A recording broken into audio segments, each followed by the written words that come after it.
Did you ever wonder how the spam classifier in your email works? How does it know that an email might be spam or not? Well, one popular technique is something called naive Bayes, and that's an example of a Bayesian method.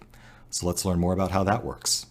Let's discuss Bayesian methods. So we talked about Bayes' theorem earlier in the course in the context of talking about how things like drug tests could be very misleading in their results, but you can actually apply the same Bayes' theorem to larger problems like spam classifiers. So let's dive into how that might work, and that's called a Bayesian method.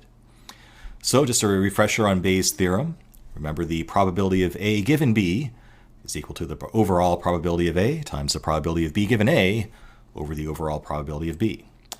So how can we use that in machine learning? I can actually build a spam classifier for that, an algorithm that can actually analyze a set of known spam emails and a known set of non-spam emails and train a model to actually predict whether new emails are spam or not.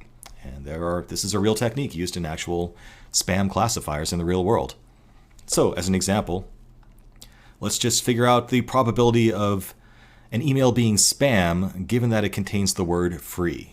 You know, most people promising you free stuff, it's probably spam. So let's work that out. The probability of being spam given that you have the word free in an email works out to the overall probability of it being a spam message times the probability of containing the word free given that it's spam over the probability overall of being free. Now the numerator can just be thought of as the probability of a message being spam and containing the word free, but that's a little bit different than what we're looking for because that's the odds out of the complete data set and not just the odds within things that contain the word free, okay? And the denominator, just the overall probability of containing the word free. Sometimes that won't be immediately accessible to you from the data that you have. If it's not, you can actually expand that out to this other expression here if you need to derive it. So at the end of the day, that gives you the percentage of emails that contain the word free that are spam, which would be a useful thing to know when you're trying to figure out if it's spam or not. What about all the other words in the English language though? So our spam classifier should know about more than just the word free. It should automatically pick up every word in the message ideally and figure out how much does that contribute to the likelihood of this email being spam. So what we can do is train a model on every word that we encounter during training, throwing out things like a and the and meaningless words like that, of course.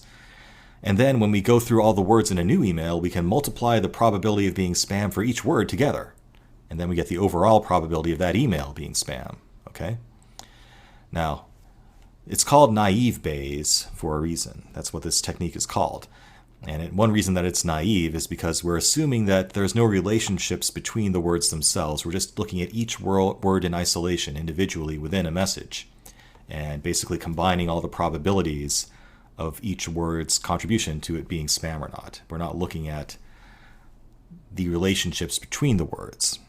Okay, so a better spam classifier would do that, but obviously that's a lot harder.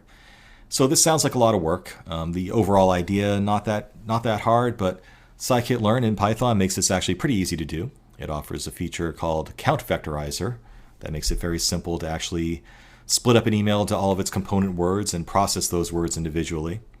And then it has a multinomial NB function where NB stands for naive Bayes. That will do all of the heavy lifting for naive Bayes for us. So we can actually build a spam classifier with not a lot of code. And included in your course materials is some sample data that includes a set of known spam emails and a set of known ham emails. Ham is what we call an email that's not spam. And let's do it. Let's build a spam classifier.